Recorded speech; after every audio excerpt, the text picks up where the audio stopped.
Welcome to the Homeowner Show, a live episode here at the Palomares Estate Mansion. I don't know what you're going to call it. Sure. Hey, Rizzler, the audio sounds like distorted or something. Is it? I don't know what's going on. Anyway, whether you're DIY or looking to hire, we're here to bring you the best information and options for you and your home. Thank you for joining us here on the Homeowner Show. Yeah, you can turn that off. Well, I've got a special guest host. Hey. My buddy Sean. Woody woo! From the infamous YouTube page, Know the Fight. Know the Fight, baby. Yeah, so we're gonna, he's here to get those extra 2 subscribers. That's right. that we promised. Yeah, ever since my mom stopped following me, I hope somebody else fills that spot. That's right. Well, our 2 faithful will definitely jump on the bandwagon. Absolutely. Yeah, so it's good.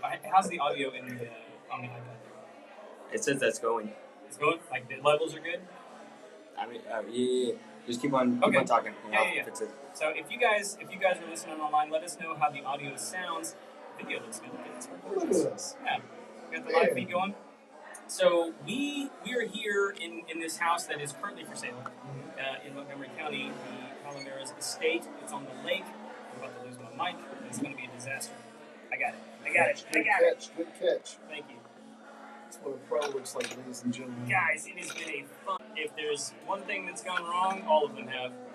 So, but we're going to endure because this is going to be a cool show. I'm just going to hold it. So, well, Sean and I got to take a tour of this place. Yeah, it's beautiful. What were your favorite rooms that we got to take a peek at? So the master looks great. Giant master bathroom. Yeah. And actually, I think one of the main things I've seen tie everything together was the hand-scraped wood floors, wood doors, paneling, window seals, beams. I got to take a little snooze in that circular tub. Right, and actually, it fit. I'm surprised you already have one. I need one in my life. So, maybe just outside. Yeah, oh, come back to the sun, Mike. Just take a nap in the sunbeam. It's right, and the horses come around you. I'm there for it. Papa? Yeah. Dude, in the master though, those huge metal doors going out to incredible. Yeah, man, and also that one window pane that opens up just so you can get the water flowing. Yeah.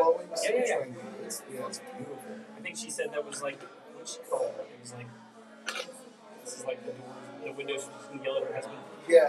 Come inside. It's a custom piece. Yeah. Oh my goodness. So one of the things that blew me away, one, there's like all the doors are different. And a lot of them are custom. How old did she say how old the one on the front of the house was? No, she just said antique. Antique. And so that means really old. Yeah, it looks like it's over 100 years old. Oh, absolutely. Actually, it looks like it's from an old wooden ship. Is the audio not coming through? I can hear it, and it says that it's going through here, but it's not. Is it showing up on the iPad? Yes. Okay, that's fine. Go ahead and hit the record button on the Rodecaster there. That way we've lost some of it, but that's fine. It's all part of it. So. We're doing great here. Yeah. We got the Rizzler back. He's a little rusty, but he hadn't lost the Riz. That's right. The ladies love the Rizzler. And that's therealrizzler.com. Did you actually buy that? I literally just bought it. Oh my gosh. You're going to see the beauty that comes from So that. go subscribe at therealrizzler.com. Oh, man. That's funny. No, hey, but the house, I mean, I love the slate anchoring that's inside the wall, the mosaic pieces that are throughout the bathroom. Mm-hmm. And you're right, those almost, I think there's 6 doors that all have an antique view of it, also with some like church stained glass above it. So I like the old doors that you can't just walk through, you got to step over. Yes, yeah. So and one of the things, well, I mean, like the room that we're in right now, I don't know if you can see like the rock work that's behind us on the video, but this is in like 4 different areas of the house. Yeah. And they said it took the guy that was doing it, like it's on the pool, it's on the outside, on the back porch, it's in here in the wine cellar. And some bathroom. Around the tub, that's right. Yeah. And they said it took him like 3 years to do this. Yes, and it's his brother, right? Yeah. Yeah. Yeah, so the guy that owned this house apparently specialized in like faux paintings and textures and different things. And you were saying like in the laundry room there was like stamps on the wall. Yeah. Every room has a different kind of artistic feature that they did for the walls and the ceilings. And then the bedrooms upstairs were the curved ceilings that were sheetrock. Right. So there's no corners. Yeah. They're just floated corners, which gives it, instead of like a cube feeling, more like a sphere, and definitely messes with your space. Yeah. You're looking for the corner and you can't find it, and the wall just keeps going, and you're like you're following it up the ceiling. You don't know where to go. You wouldn't know where to hang a picture. Right. Hey, go stay in the corner. There's not there's one. No one. There's no corner. So yeah, I mean like when I think if you're standing like a bit off, it would look like this is kind of like a pattern behind us, but it's not. Every single piece was like cut and then put in there in its. I mean, he kind of created a pattern, but like it's incredible. So anyway, we got a good fella sitting down here, Mr. Josh. So hello. How you doing, bud? Doing well. Blessed. Yeah. Good. So have you? Okay.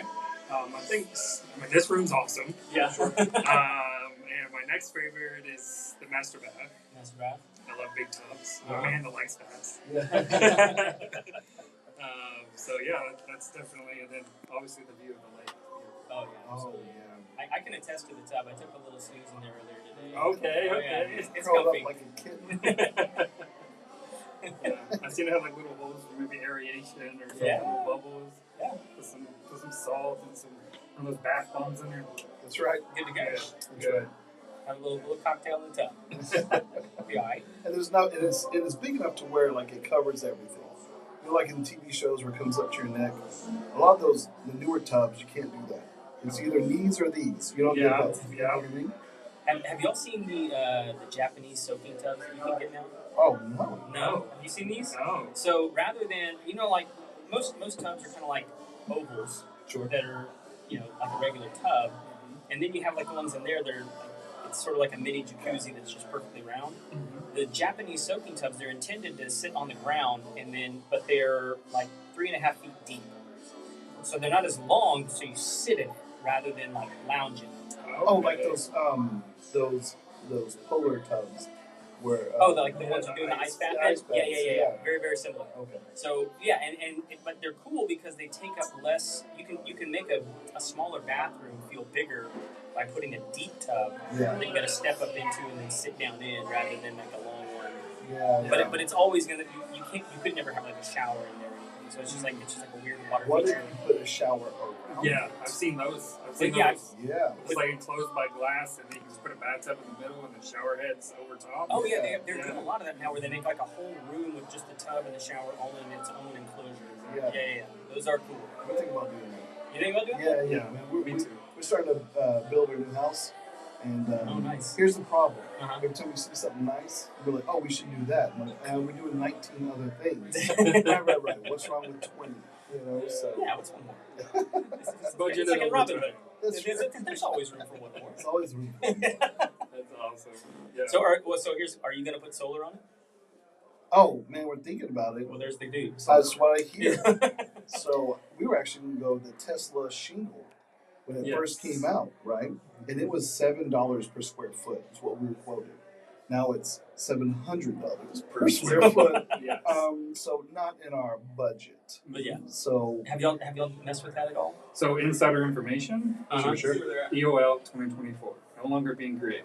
Really? oh wow. Yeah, they're getting out of that, moving into a hydrogen fuel cell.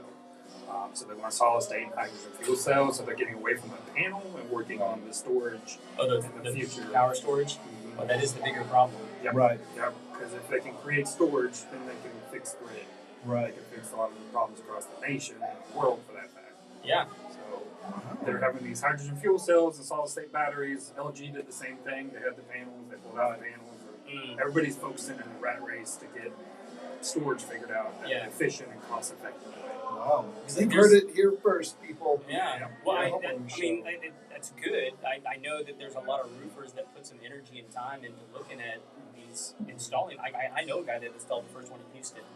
over at Fair Plains, Justin O'Neill. He put the first That's one on in right. Houston. Yep. I don't know how that one's performing.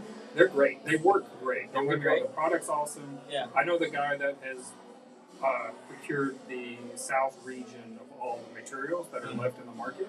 And his name's Robert Bailey. He's a great guy, does great stuff in solar.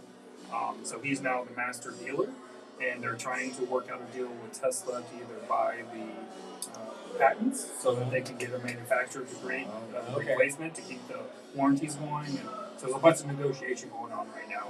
Okay. As of today, it's still available. The name may change. You may see some things happen over 2024. Okay. Well, maybe while Elon's focusing on this whole X project, Right. He's not paying attention to the patent, and we just snap it up. Yeah. So yeah, I mean, we love the whole energy sector. We're into the battery side of it as well as the solar. Yeah. And then in some cases, especially when we're working a complete off grid, we pull the generator into. Okay. It's just a fail safe when you have the trifecta. No matter what, you're good to go. If the grid goes down, you got power. So are you guys, when you guys do that, are you using the generator to recharge the batteries first? Yeah. Yes, because so that shortens what we call the spark gap. So if we can charge the batteries in a couple of hours off a generator and then deplete those over several hours, you get a benefit for your costs that you spent in the natural fuel. Okay. So it's a really cool way to create more efficiency, right, with that dollar you spent on that generator. Are people moving? Kevin is one of the ones I know that has done this for the generator on his home. He's got like a tri-fuel generator, so like even generators now kind of have a redundancy in them. So you can have natural gas, but if that goes out, you can always use propane. Yes. Or if you don't have that, then you can always move over to gasoline. But it always seems like gasoline and diesel are going to give you the most electricity. They just perform better for the generator, but it's cheaper on the natural gas side. Correct. Yeah. Yes, that's all correct. The generator with the gasoline, they have a higher combustion rate. Diesel higher combustion is going to give you more power and return, stator moving. So yeah, that's accurate. And the cool thing about bringing the battery into the mix is you can save all the funds you would have spent on natural gas generator. Say you had an 8-hour outage, 4-hour outage. You can turn that generator on for a little bit, and then again charge the batteries and have a lot better money savings over time. Especially if you look at 8-year, 5-year, 10-year, however long you expect that generator to run, your battery's going to do a lot better for you. What's the life for a battery? They're warranted for 10 years, serviceable for 20. So it's pretty long now with the lithium ion. They have way better technology. The cycles are pretty lengthy now. And it's a solid product, solid engineering and the chemistry. So I know that they have like a step down in output over the years, though, right? I mean, because they're warranted for 10 years, but it's like only if it drops below like a certain output. Is that right? Yes, and the battery brands we work with, a big one we like to use is Home Grid. Theirs is 94% at 10 years. Oh wow! So it's a very strong one. The industry standard is about 1% annually. But so you can see some around 85, 90% at 10 years. But there's a lot of I won't get technical. But there's a lot of stuff that gets into why we chose certain brands, why we partnered with certain manufacturers, rather than just go with the bubble gum of what everybody buys. So we've really dived into it, done our internal R&D, met with the engineers and discussed our just different things that we could see would be a problem in the future with these, or could be potential hazards. How do they handle overheating situations, or do they have internal fire extinguishers? Or what UL ratings are they carrying? All kinds of different little things that we really scrutinized before we chose who we were going to partner. What's the UL rating? What is that? So don't quote me on the numbers, but there's different ratings for the listings that they're I just don't know what it means. It's going through regulations that they matched and met regulations that are either stateside or international. Okay. So there's certain regulations for temperature, drop. How many times can they be dropped or kicked or hit or smashed with the car without exploding in your garage when you pull in that Tesla and hit the battery? Is it going to handle that? Sounds like CPS. Yeah. That's it. So that's so our batteries, our inverters are 10 years as well. We have a few inverters that are 25 years, Okay. and then almost every panel on the market's 25. We have a few that are 30 that we achieved by becoming authorized and getting our installation team certified. And stuff Okay. like that. So how much do you have to use for you to start getting checks from the energy company? So that is a lie. I knew it. I knew it. That is Terry's like, I want to find the tree. the 3 to 5 things that bother me about the solar scammers. Yeah, let's hear it. Is number one, I'll never have another electric bill. That's just false. Sure. That's 100%. Just for being connected to the grid, you're going to have base fees. Yeah. Yep. They're somewhere between $25 and $35 a month. Most of those, if you're on a 25 one now and you add solar, they bump you up to 35 because now they're like, oh, you're not buying from me. Like, I'm going to penalize you for that. Yeah. So then they're going to have their linemen and then, taxes and fees that are regardless if you use 0 kilowatts, they're going to charge you those. That's to, upgrade the grid and keep, send the linemen out to get the power back up during storms or accidents, So that's a big one we hear. And then the government will pay you to put it on your house. That's right. No, they don't. They do not pay. Nothing's free in America. We know this. And so, that's a big problem that we have in the industry, and there is a tax incentive. There is things that to incentivize us to buy it and put it on. What is that? What's the tax? It's a 30% tax credit. And I have to say this, I'm not a tax advisor. Sure. Consult your CPA. But a 30% tax credit is available, and that's dependent on your liability. Like, do you have taxes that you're going to have due at the end of the year that could, eat up that 30%? Or have you been paying in all year and you could potentially receive that as a refund? Okay. So those are 2 options. The common consumer, that 30% can be pretty large depending on if you went with the generator, battery, solar. That 30% could become a large number that would exceed what you would have at the end of the year. So just for easy math, let's say it's $20,000 that you would be getting back. At the end of the year, you only had $10,000 in liability that you either paid towards or that you would owe. You can only take $10,000 of that $20,000, but it will roll over with the current administration for 10 years. So you could get that. You can draw on it. Yeah, you could draw on it for 10 years. Now, if a new president comes in, or new administration, or new Congress votes on a new bill, that could be gone. Yeah. You just crushed it. I'm with you. So, anyways, so if that comes in, that could change. It changes. Just last year in September, we were at 26%. It was supposed to be going down to 22. Biden came in, signed that it was going to stay 30 now for 10 years. Wow. So it changed just like that. Yeah. So the same thing could happen. So say you had a remaining balance you're hoping to cash on in 2025. Things changed. Now that's gone potentially. Yeah. So that's another one. We really educate on that as much as we can. And we have a whole process we go through with our clients to let them understand that, and then recommend them to CPA if they don't have their own. Yeah. So But if you're doing full solar, you want to cover all your electrical. You're doing the full home battery. You're doing a generator. I imagine you got to be getting close to a 6-figure install. Yeah, absolutely. You're You probably know, so somewhere you're talking- between $50,000 and $100,000. Yeah, if you're looking at 30% tax credit, That's $30,000. that's $30,000. Yeah. Absolutely. So it's it can be substantial. And if you're with a bigger home, somewhere around 3,000 or 4,000 square feet, that's when you're getting to those 6 figures. Those people can usually take that liability. Right. They want it. They're like, oh yeah, I'm going to have so much taxes due at the end of the year. Let me get that. Right. And then if you're in commercial, you get another 30% over 10 years depreciation. So now you got 60% incentivized to buy it in commercial. How frequent do you get commercial? Well, for us, we're diving into it this year. We're Yeah. quoting it big time this year. Last year, we really focused on residential, getting our feet wet, really understanding the industry, choosing good partners and manufacturers. And this year, we're finally diving into commercial. It's a big market. It's very lucrative. We're meeting with energy brokers. We're doing some cool stuff in that, and we're excited for it. That's awesome. It's going to be a new brand. Is True Texas Solar your company? Yes, sir. Oh, awesome. So how did that start? So it's a it's a crazy story, and I am a partner in the company. Reg Dawson is my business partner, and so I came from automation. I didn't build. I designed and engineered systems like Ironman homes, where everything was automated and sensed you walking in the door and adjusted the house for your lighting and turned on your music and thumb readers on the wine rooms to enter them because there's $1 million of wine in their rooms. And so I was contracting out the solar and energy portions. I'd have rooms like this with server racks in them.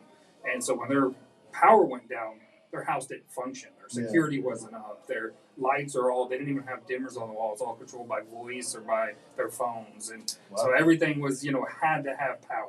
Their home, their fridges, had meats and freezers on freezers. And so when I started contracting out, I was going to these, big companies, and I found out those were sales orgs. That was the wrong way to go. And so they were, college kids, thought they knew and were getting educated by a training module and trying to come out. And when I'm working on very large houses like this, you can't just one cookie fits all. Right. It was we had to customize it. We had to really scrutinize the energy packages and how many AC units they have there, with pool controller, all this different stuff. And so we seen like everybody we brought in, they couldn't deliver. They would drop the ball on design, and we put in subpar systems, or they would drop the ball on installation. And it was just like we were just running through them one out on every project. We try a new one. I was like, is there really nobody that can do this professionally and really understand it? And so I was working at a company. We were doing a big national brand, and sitting at an office table, in a meeting with owner's rep and an architect and the builder, etc. And I have this solar contractor, and they started asking questions. The architect asked a question, the electrical engineer asked a question, and that solar guy's like, deer in headlights. I'm like, okay, I can't do this anymore. Yeah. I've been in that industry for 17 years. I see the whole niche I can grab. I can understand it. I can calculate how to be successful in it. And at the same time, my father-in-law got laid off after being in oil and gas for 40 years. Oh my gosh. And so I put together a business plan. We scraped up all of our piggy bank money and said, you want to do it? And he said, yeah. So we hopped in, and it made sense, and we've been, successful and hadn't looked back since then. That's amazing. How long? We opened March 2022, the 23rd. So we're at about 16 months or so now. Yeah. So, and we're up to about 35 employees right now. So it's been very successful. That's awesome. Yeah, it's a blessing. That's it. Yeah. We put it all to, we hand it off to God. Yeah, That's who brought it in. We know where it came from. Amen. Blessed and highly flavored. Yes, sir. Thank you. So yeah, and those other, the hardware, you never have an electric bill. Oh, yeah, the government will pay for it for you. How much of the rainforest are we saving? So I say this. I've done some math. Don't quote me on it. I'm not a mathematician, but I say we use 1 quart of oil for every panel produced. Okay. That's the number I've came up with. Yeah. And you cannot get a panel from raw material on somebody's roof or building and commercial without oil. It doesn't happen. And so it isn't so much that I look at it for saving the rainforest. Sure. I look at it for correcting our infrastructure, getting our power where it needs to be in the state, so we don't have these brownouts, blackouts, weeks without power, that when a hurricane comes. Having battery and substations can fix so much of that problem. And that's really where I'm seeing the benefit for us as a nation. That's really cool, yeah, because last February, was it January, February, I was out for 23 hours. Ooh. Oh. And so listen, here's the thing. I'd rather be hot than cold. A lot of people are against that. I get it. But I'm inside my house freezing. I have 9 socks on, 3 blankets, 2 dogs, and I was just freezing. I mean, every time I breathe, my breath would come out, fall to the floor, fall on my foot. Hospital visits right after. Actually, I was like, you know what? I need to go get some gas for my generator. And so I got my truck, and I put it in reverse, and then I looked out, my neighbor was backing out, and it was all ice. And so he just kind of like spun out and did like a 360 in his own driveway. And I was like, put it back in drive. It's not my atmosphere. I'm good. We'll be all right. I'll set something on fire and be okay for a little bit. Yep. Yeah, I mean, I think that's the reason a lot of people are at least around here are starting to look into systems like this is because they've been through a situation where they didn't have power. Exactly. Whether that be just lights or air conditioning, and I know that's one of the air conditioning is like the big one right now since we've had like 5 weeks of triple-digit weather. We need to keep the air conditioner rolling, and solar when solar systems initially came out, that's one of the things they would tell you is like, hey, you can't really power your air conditioner. Like you can turn the lights on, you might be able to run a few appliances, but other than that, like tough noogies. Yeah. But now with these whole home batteries, I mean, like you have the power to actually run the whole home. Yes, absolutely. We have, we've really figured out the inverters that are powerful enough. Mm-hmm. So, and we have panels now that are, in the 500s, 530, 525. The market average has been 400 for maybe the last 5 years or so. Yeah. Premiums around 430, 450 watts. And so now our big panels are 530 and 525 watt. And so now for the same real estate, you can get a higher production out of a panel, where years ago they were 250, 200 watt panels. Right. And so now that we can get more power out of the same square footage, and then we have batteries to store the power, and then we have the inverters that can really run the whole home, especially here in Texas. We need to have, at least 200 amp service. That's what every home here is. Yeah. If you're up north or in the mountains and stuff, where a lot of them don't even have ACs, which we found that out when we moved to Colorado, and we bought a cabin in the woods, and then we found out, wait, it doesn't have an AC in it? Like, what is this, And so, they don't have to deal with that. So it was easy up there, and you come down here to the south, and we love our AC. Mm-hmm. And so, it does take a substantial battery. Oh, yeah. It's not that's another thing, a lot of misconceptions around, like the Tesla battery. I can throw a Tesla wall up and run my whole house. Well, that little Tesla wall will run your lights in your fridge. Right. You need like 6 or 8 of those Right. if you want to run your whole house for a 24-hour period, So, but we figured out the science on it, and we do what we call the perpetual cycle. We design it for 16 hours, and if we size that in the solar right, your batteries charge during the day, they deplete overnight, and that rinse and repeats. Yeah. And as long as you do that, your solar can run your home, charge the battery.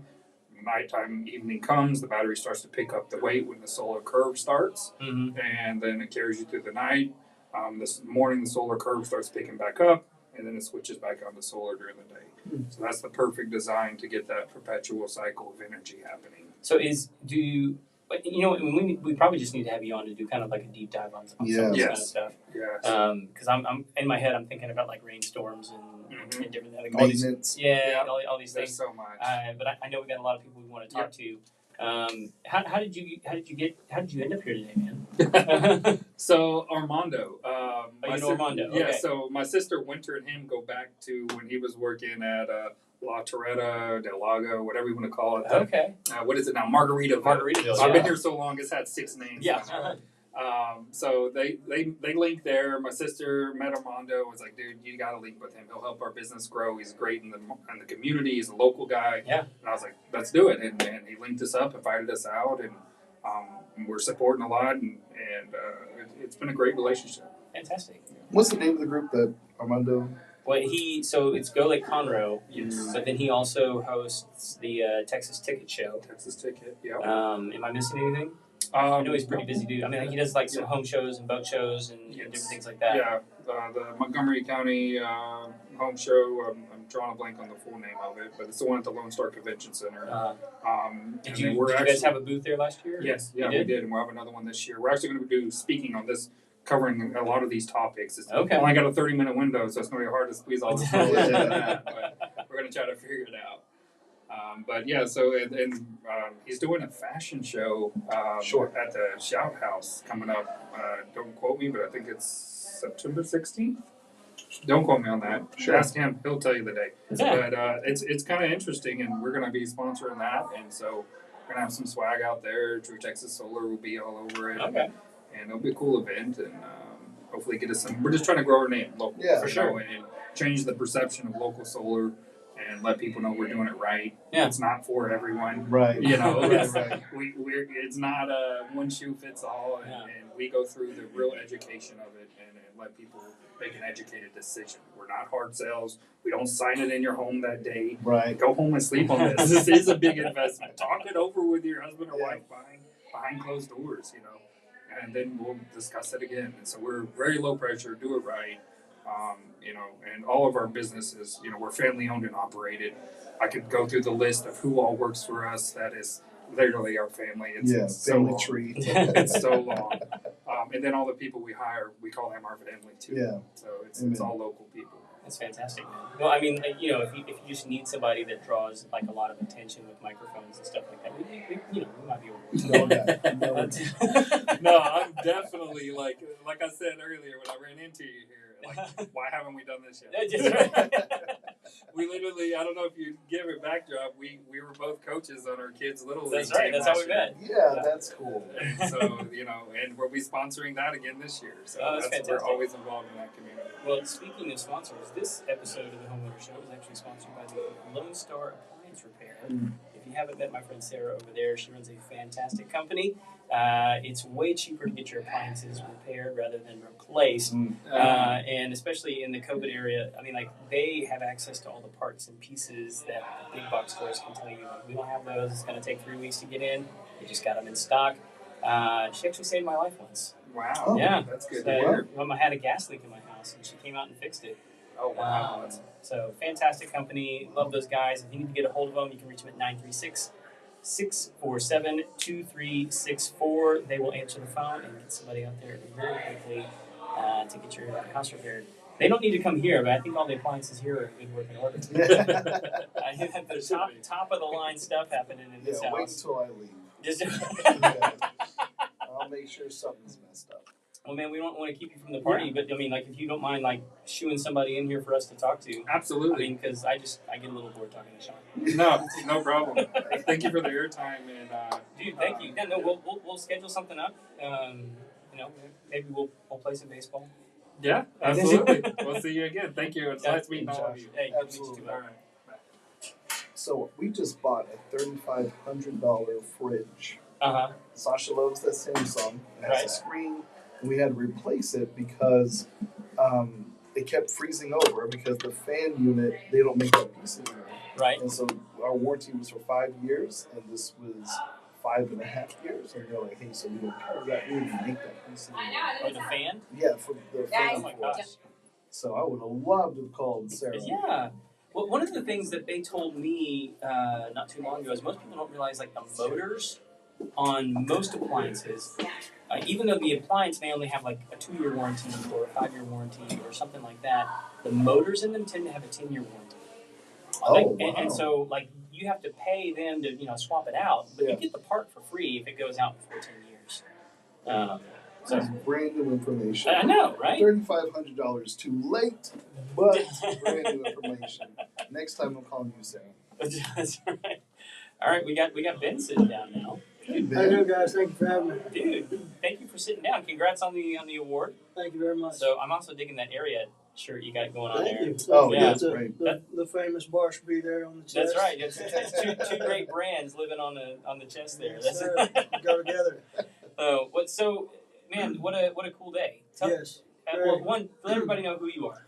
So my name is Ben Blankenship. I'm a fleet account manager for Barnes Performance Diesel. I also do a lot of marketing and networking for him, but I'm also an advocate in my community here in Montgomery County to help people find sobriety, to help people find joy and happiness and overcome whatever struggles they may be going through.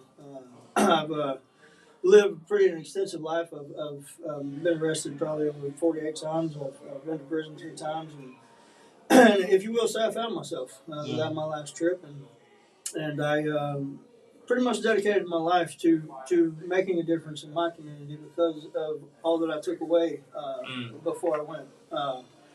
And so it really means something to me to get out there and just be active in our community.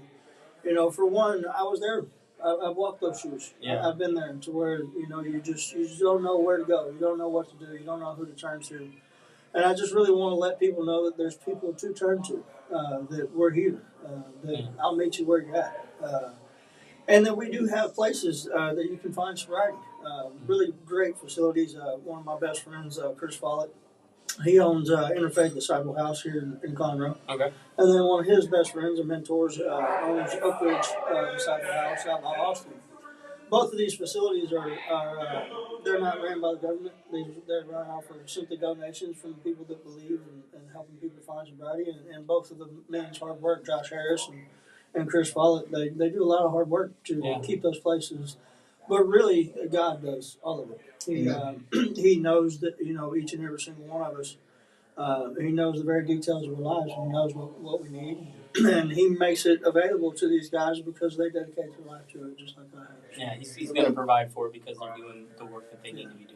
He wants people to, as you know, believers in Christ. He wants us to reach out to the one. I was that one. Yeah. To bring them closer to Him, because that's where you find peace and joy. You can't. There's no other feeling on this planet or in this universe rather than Christ's love. Where do you feel that? And whenever you're addicted to something, you put a blocker in between that, and you do it because you were probably hurt at one given point in time.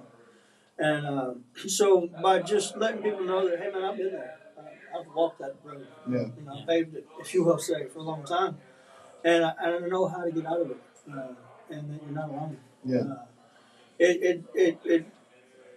It made milestones in my life, and I know that it makes milestones in their lives. And by just getting out and just letting people know, hey man, like, whatever it is you're going through, like, how can we help? Yeah. You know what I mean? And really, it boils down to them of when they're ready. But just letting them know that we're there, because for the longest time, I didn't know how. And it was because my sister sent me a book while I was in prison. So I tell people, their reading saved my life. Wow. And without doing that, if I wouldn't, I've been in prison for about a year and a half, and I've been writing my sister and asking her to send me some pictures and tell me what's going on with my nieces and nephews. Yeah. And she finally wrote me a letter, and she didn't tell me anything about my nieces and nephews, and she didn't send me not one picture. Mind you, she's an outstanding writer, and she's a great photographer. And I was really mad that I didn't get what I wanted. I mean, I'd been arrested. I'd been incarcerated for a year and a half at this given point in time. And I realized later on in my journey that I was mad that I didn't get what I wanted because I was still an addict. Even though I had been sober for a year and a half, I was still thinking as an addict. And so she wrote me this letter, and she said, hey, I read this book, and I really feel like you can learn a lot from it. I learned a lot from it. And this was my thought process.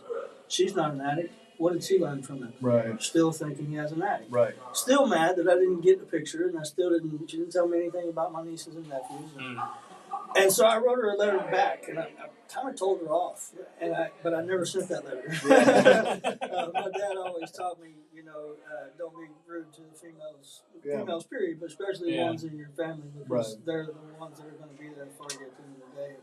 And so I never sent that letter, and so she told me she was going to send me the book, and about a month and a half later, the book showed up, and I was like, okay, well, what is this message? I know my sister doesn't do anything without a good cause. And so I wrote her a letter, and I said, hey, I got the book. I'm going to read it, and I'm going to do everything that I can to get something out of it. I'll give you an update. And so I read the first time, and I didn't get anything out of it. It took me about 4 or 5 days to read it. I was a slow reader at the time. And then one of my buddies, he was like, what's up with that book? Because it was really making you mad as you were reading it. And I was like, you read it. You tell me. And so I gave it to him. And I sat in my bunk in prison for about 4 nights, and it was really, really bugging me. Excuse my French, but I was pissed off. Sure. And not only did I just read a book that took me 4 or 5 days and didn't get anything out of it, but I knew I didn't get the message that my sister was saying. Right.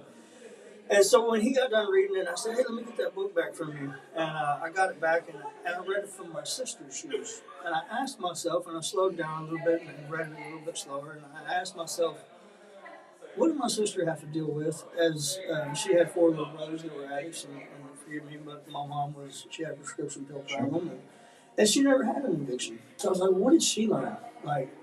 So as I'm reading this book, it starts talking about this new concept that I'd heard of, but I wasn't really aware of this thing, and it was called boundaries. and at this given point in my life, I was like, it really pointed out to me that boundaries were okay to be set. Yeah. Well, as an addict, my whole life, you don't have boundaries. You know what I mean? Whatever goes. You know what I mean? Like, you just flow through life, and whatever happens that day happens. Whatever it takes. Right. You just got through the day. And so I started, learning about these boundaries, and I started realizing. So there was a relationship between my sister and my mother that really bugged me all my life, and it was that my sister started having new kids. She had kids, and she had to protect her kids from her little brothers and from her mom. And so Christmas and Thanksgiving, and she would say, "Hey, you know, Mom, if you're going to take your pills, you can't come over." You know what I mean? And I got that at a younger age, but I didn't get it. You know what I mean? And so as I'm reading this book and I'm starting to learn about these boundaries, and I'm thinking about this relationship between my sister and my mom, and I realized that my sister really raised some outstanding human beings. They're young adults now, and like they're married and have great jobs, and they're outstanding people. And I'm saying that because of my family. I'm saying because they really are. Yeah. And I was like, wow, she did that.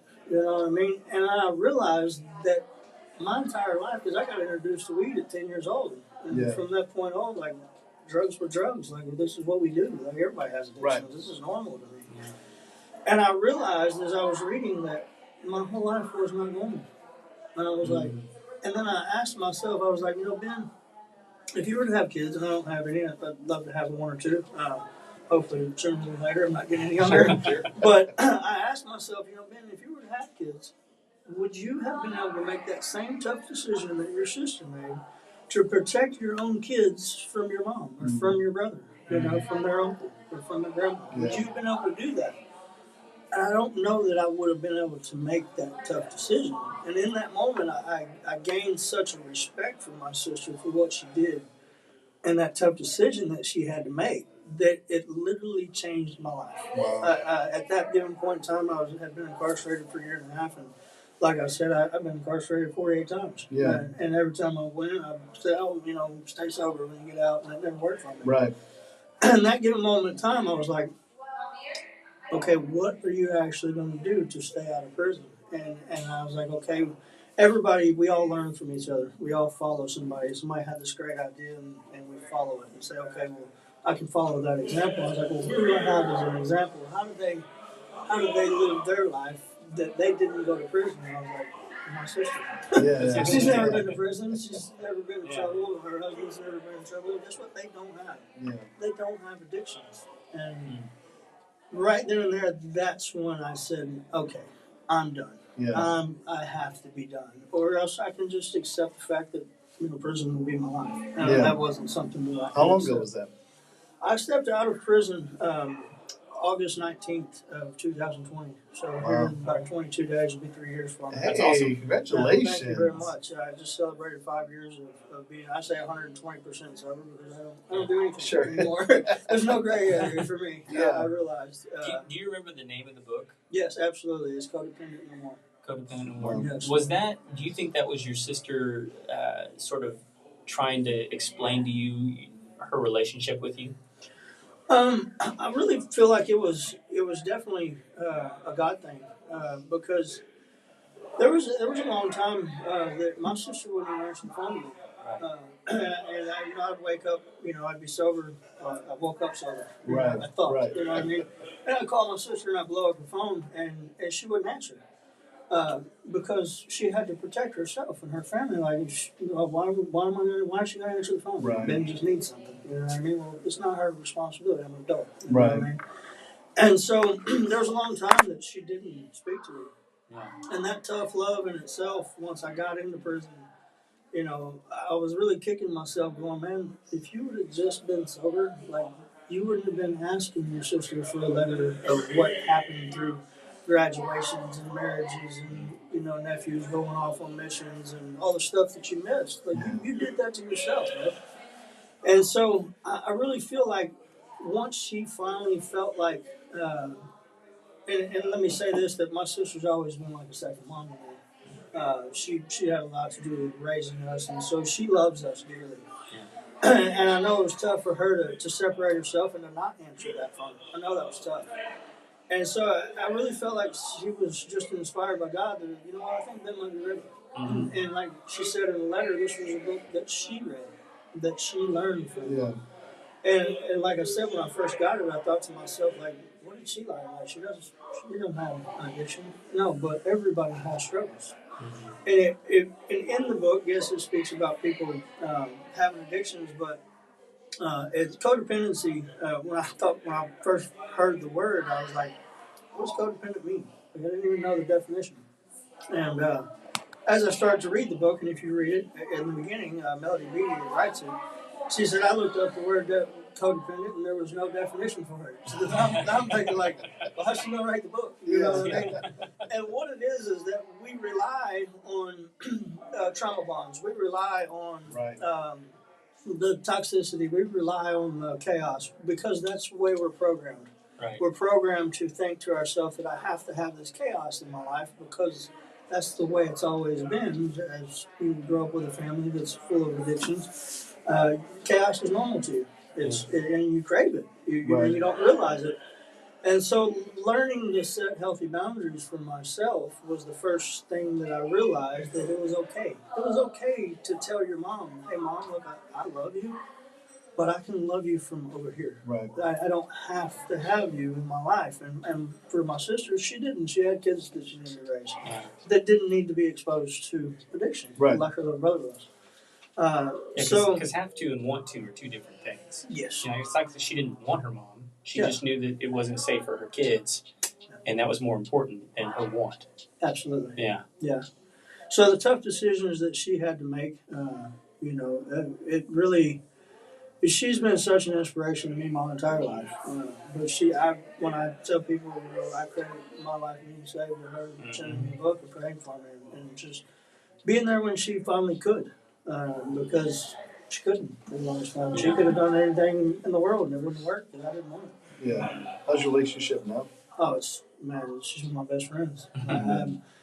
Before she wouldn't answer the phone. Now I have the codes to all her house. If I need to borrow her car, of course she's got a beautiful pool in her backyard, and her husband is the same. They welcome me in their home, and it's That's fantastic, like it's supposed to be. Yeah. So tell me about the bags that you guys were talking about in the other room. So the bags. Like I was saying, I made it a point when I came home to do what I can to. I mean, so I was a drug dealer, and I affected a lot of lives in a bad way. When I realized that I did that, and I prayed and asked for repentance, I repented for things in the past, but I was like, God, like, I'm really sorry. Like, I know I affected a lot of your kids' lives. You know what I mean? Because I thought to myself, if somebody was to sell dope to my kid, like, it'd be a problem. You know what I mean? And I was like, oh no, these are his kids. I mean, you might be mad. So I really asked for forgiveness and was like, in that prayer, I remember something just told me. I said, Heavenly Father, please give me an opportunity to change somebody's lives when I come home. And He has answered that prayer abundantly, very abundantly. So I always, use the saying, praying hands and walking feet. Yeah. Pray for what you want. Get up, go make it happen. Yeah, there you go. The Lord will make it. He'll make a way. Yeah. Any places, people in my life. I mean, to have Sheriff Wesley Doolittle show up today, and another friend of mine that's an officer from Harris County, and those guys, they follow my story, and they applaud me now. And so these bags came about, just kind of how I placed myself in the community. My friend Armando, we went to do a podcast, and he was like, "Hey man, this is something I'm starting." And somebody made him mad about the way they were talking about the homeless. He called me like a week before this, and he was like, "Man, this dude made me mad. He's talking about these homeless people, and he's a vet. I'm like, you shouldn't be talking about them like that." Right. I was like, "What are you gonna do about it?" He was like, "That's a great question." He was like, "Let's give him something." I mean, I was like, "Let me know what you want to do." So I want to go to a podcast with him. He's like, "Hey man, I put together some of these bags and I'm going to give out to the homeless." I was like, "Man, that's a great idea." And they had really put together a really cool, neat care package. And when I left there, I was like, "What do I want? If I was homeless, what do I want?" And I've been, as an addict, I've been in a place where you haven't had a shower in 3 or 4 days, and you're just dirty and you just don't feel right. And that's where a lot of these people are. That's how they got there. And I was like, I want the clean shirt. I want some socks, and I want to brush my teeth, I want some soap. And so I went and added a few things. Matter of fact, I called Buster and I said, "Hey man, I'm fishing at Walmart, and I'm either fishing pay for this or you are, but one of them is paying for it." He was like, "No, you go ahead, I got you." And he always backs me on stuff like that, and I love him for that. And so we just get out, and so really Armando inspired me to start it. And, I just added my own little things to it. And so I keep a few in my truck, and whenever I'm driving down the road and I see somebody that could use help, and just Yeah, I listened to a book not too long ago. I can't remember the name of it right now. But it talks about this pastor that he was in LA, and he becomes like this advocate in the town for the gang members that come out of just county jail. And the thing that he continues to repeat is meet them where they're at, because that's what Christ does. Right. He's been through it. There's nothing on this planet or in this universe that Christ hasn't experienced, or he hasn't seen it done by one of his sons or his daughters. And he has this very special way of meeting us right where we're at. Yeah. And giving us what we need. You know what I mean? And so that bag is that. It's, hey, we meet them where they're at. Yeah. And, we all go through struggles. We all go through things that we need to overcome. And just by simply giving somebody a pair of socks and a toothbrush and, a fresh T-shirt, and it all of a sudden they feel clean. Yeah. You know what I mean? All of a sudden they feel like they're somebody. Clean and I seen. mean? Yeah. And hopefully by planting those seeds that these guys will be like, man, I can actually feel that way. Because everything is a feeling. It's how you feel. Yeah. Your thoughts are actually not facts. It's how you feel. Right. And so that's our way of just getting out in our community and saying, hey, we care. You know what I mean? And as I meet these guys, I call them my spiritual siblings, because that's what they are. I'll give them a card and just kind of share my story with them and say, hey, when you're ready, give me a call. Amen. Yeah. Have you ever heard of the ministry 7 More? No, I haven't. No, so it's here like in Montgomery County, right? Yeah. So it's kind of a prison ministry, but the whole concept is, like when Jesus is asked, like, how many times should I forgive? It's like always 70 times 7. And so it's 7 more. Right. Like it's always 7 more. I like that. Yeah, and so what they do is they take a group down and cheer on those that are getting out of prison. Okay. And so like they have that positive affirmation of getting out rather than being there alone. Talk about meeting where they're at. Exactly. Yeah. I mean, it's like that's where the fish are. Let's go get them, and then and they're there to provide them with resources and different things like that. Because you know this better than anybody probably. It's hard when you get out. Like you don't have stuff. Yeah. You don't have any body typically, and then it's like they're there to love on them. Wow. Give them. I mean, I would love to know more about that. Yeah, no, it's super cool group. My wife works with them. You probably know. Yeah. Yeah. But there's lots of cool groups out there doing stuff like that, and it's cool to hear that you're doing them. And I think a lot of people don't realize how important socks are to homeless people. Yeah. I mean, like, can you imagine? I mean, like, most people don't realize, like, they've been on like the same pair of socks for like a week probably. Yeah. And like feet are blistery and just dirty, and they don't have anything else. There's a reason why Jesus washed feet. Yeah. It's real talk. That's like good. Just so your feet is what connects you to the universe, to the world. Mm. And so I'm glad you brought that up. That having clean socks. You know what I mean? And cleanliness is next to godliness. Yeah. Each one of these people that I've been able to meet, that's the first thing to do. Kick the shoes off, put on some fresh socks. Yeah. Slap some deodorant on, and change the shirt. It's beautiful to see the happiness and the joy that they experience just for that moment. Yeah. It's every time I drive away, it's almost all I can do to not just go back to my shop balling. And it's really cool. The people that have surrounded me and supported this is just absolutely amazing, and I really hope that this takes off. And so I have had this thing that I call MBK, and it stands for My Brother's Keeper. Mm. And it started between me and my brothers. My brother Daniel, him and I, we missed each other for about almost 10 years because I would be incarcerated, I would get out, he would go in. Oh, wow. Or I'd be in my addiction, and we have a level of respect for each other that, I remember him showing up one time when I was leaving, and he was sober, and I was not. And he showed up and he was like, hey, what's up? I said, I don't know what you're doing here, bro, but I'm leaving. You know what I mean? I don't want to give that to you. And so we've always tried to be our brother's keeper, but me and Daniel, we've done a lot of time with each other, even though we weren't incarcerated. And by being my brother's keeper, we're just there for each other. No matter what. He always put money on my books, and I put money on his books, and he made sure that phone was on, and made sure we get letters. And so it just kind of carried out. When I came home this time, my brother Davis was stuck in his addiction. And Davis has a love for BMX and motocross that it was just, next to God and motocross, I don't know. So this is a tough race. And so I come home, and he bought this dirt bike, and it was really cool dirt bike. I still have it, but it was super ugly. It was kind of a junker. Yeah. And so something had gone wrong with it, and he was like, "Man, I'm gonna take it over to J&M Racing and have him redo it." And I was like, "You know what? Let's take it to our buddy, who's a family friend of ours, Michael Terry." I said, "Let's have him rebuild it." And he was like, I just said, "Let's have him fix it."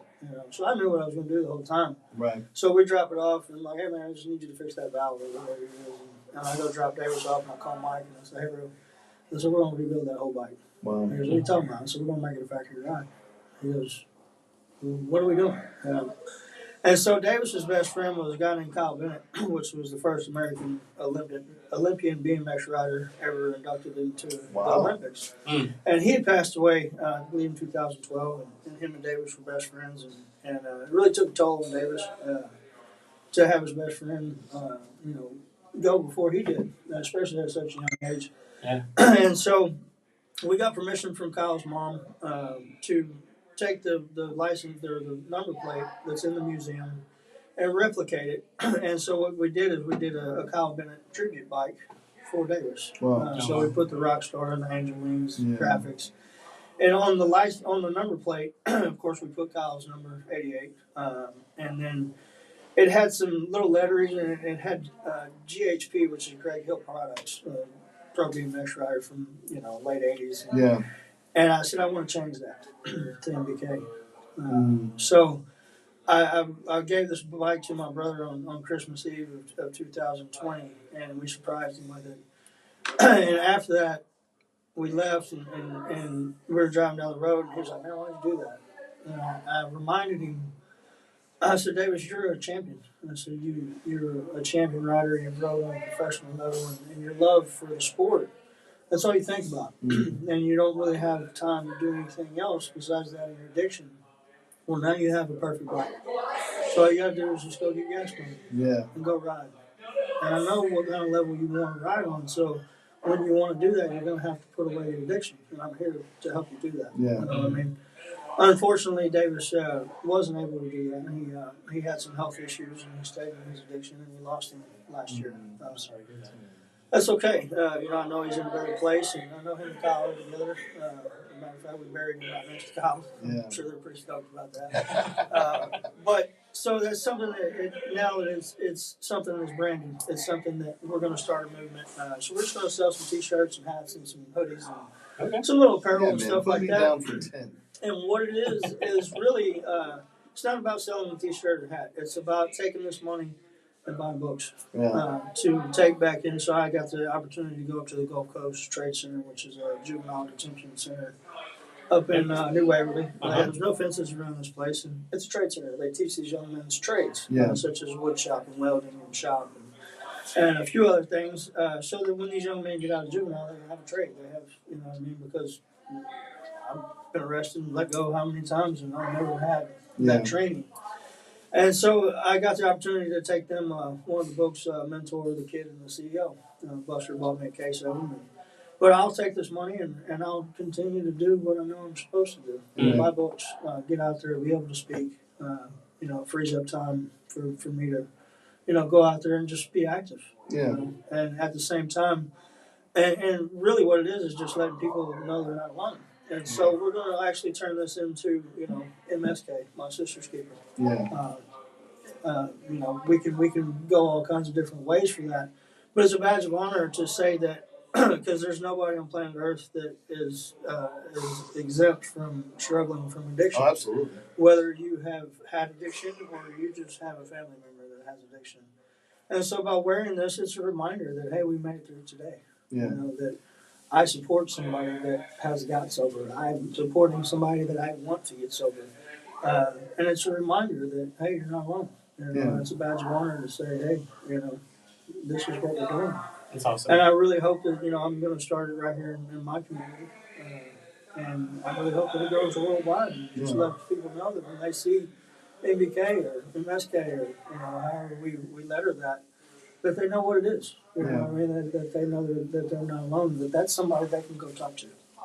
Amen. That's really cool. My oldest and best friend is serving 25 years right now for trafficking methamphetamines. And his name is Michael Payton. one of the best guys I've ever met.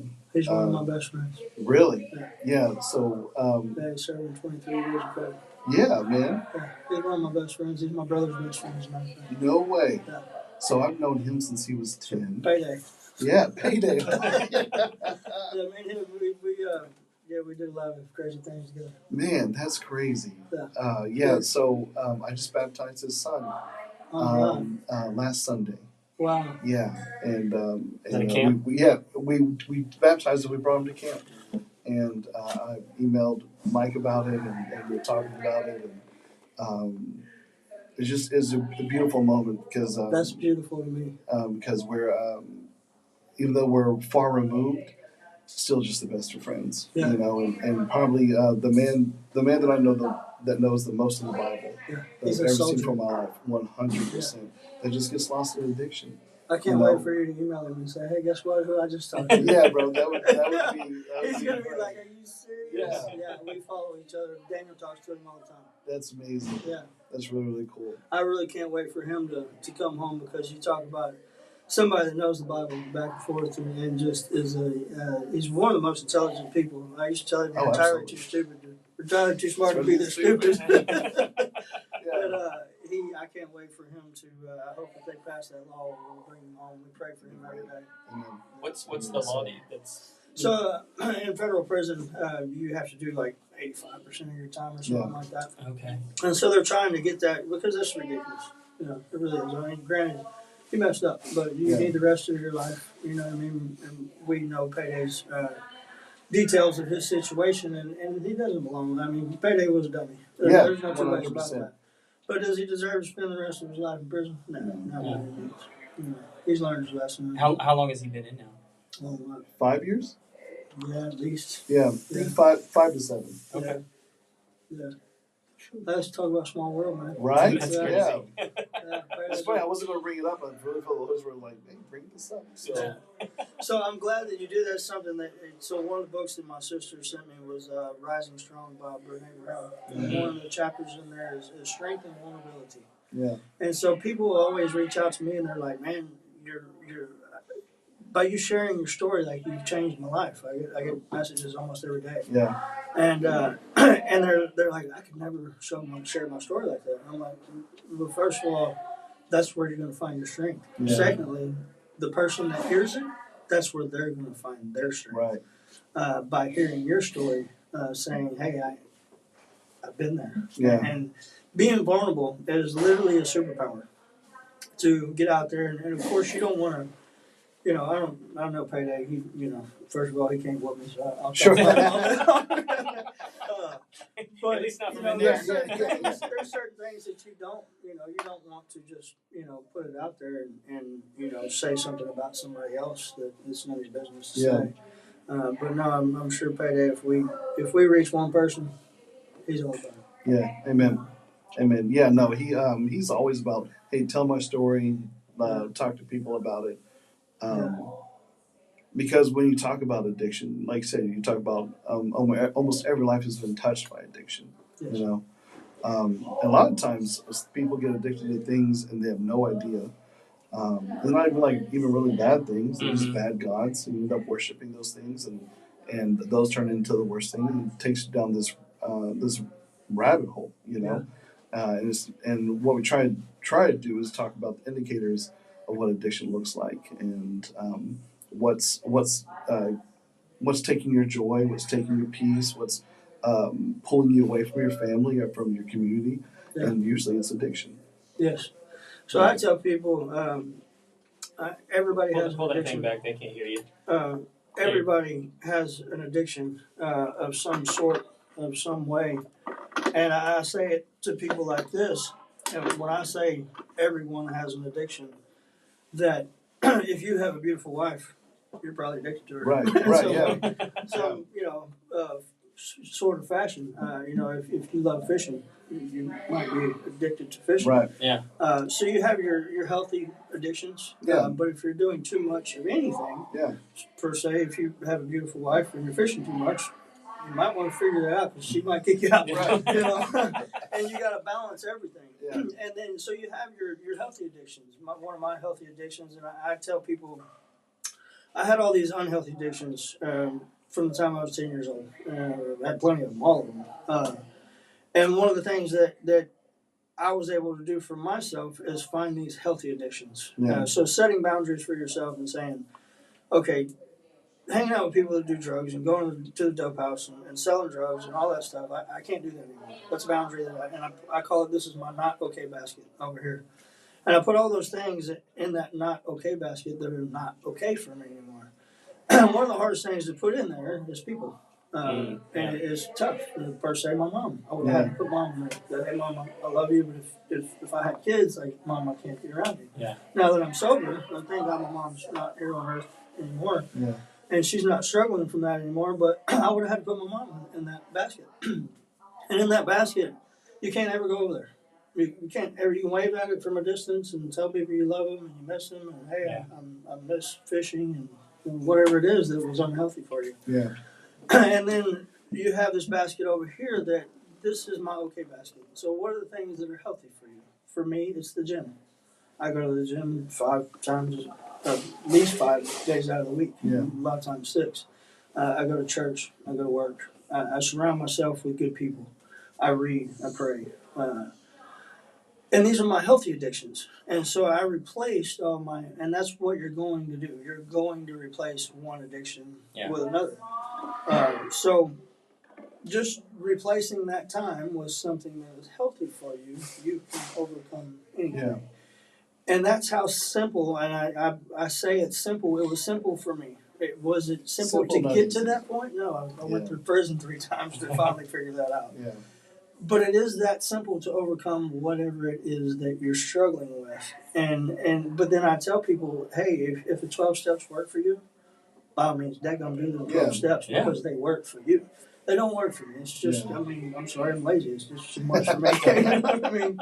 And, but yeah, man, it's just a matter of, replacing your time with something that's healthy. But as far as addiction goes, everybody has one. Yeah.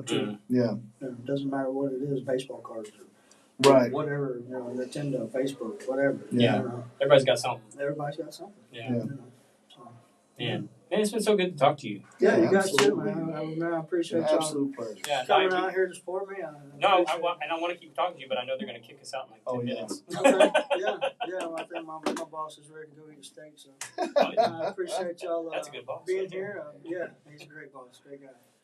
Great friend. Well, man, is there anything else coming up on the near horizon that you want people to know about? I do want to mention something. So something I've realized that I'm good at is creating energy. Mm-hmm. And so a friend of mine that owns the Table at Medley, downtown Conroe. It's a food truck place. Yeah, it's great. And it's a music venue.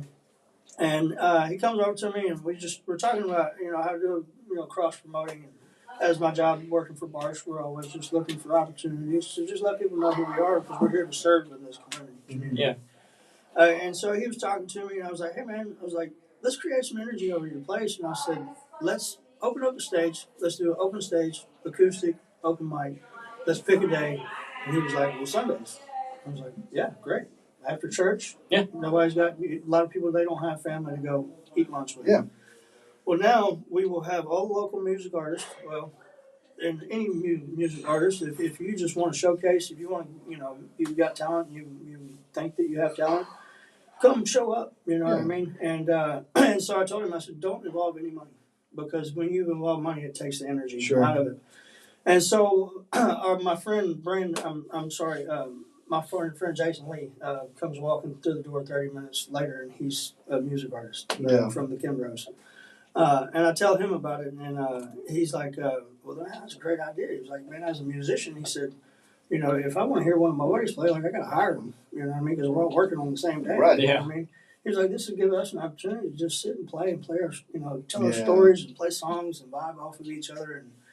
And so, every Sunday from here on out, show up at the Table of Medley, come hungry, enjoy some good energy, some good music. And it's a decent stage back up in there. It's kind of deceptive. Setup. Most people don't know it's sitting back there. Yeah, So it's a good little venue. It's directly behind Sonic there. So. Yeah. And great food.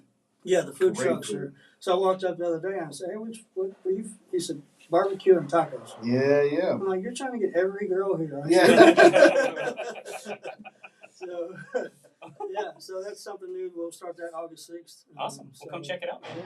Yeah, and if you're listening, go see. I mean, live music, local live music. Yes, local Yes. live music. If you know somebody from anywhere, invite them. Come Yeah. play.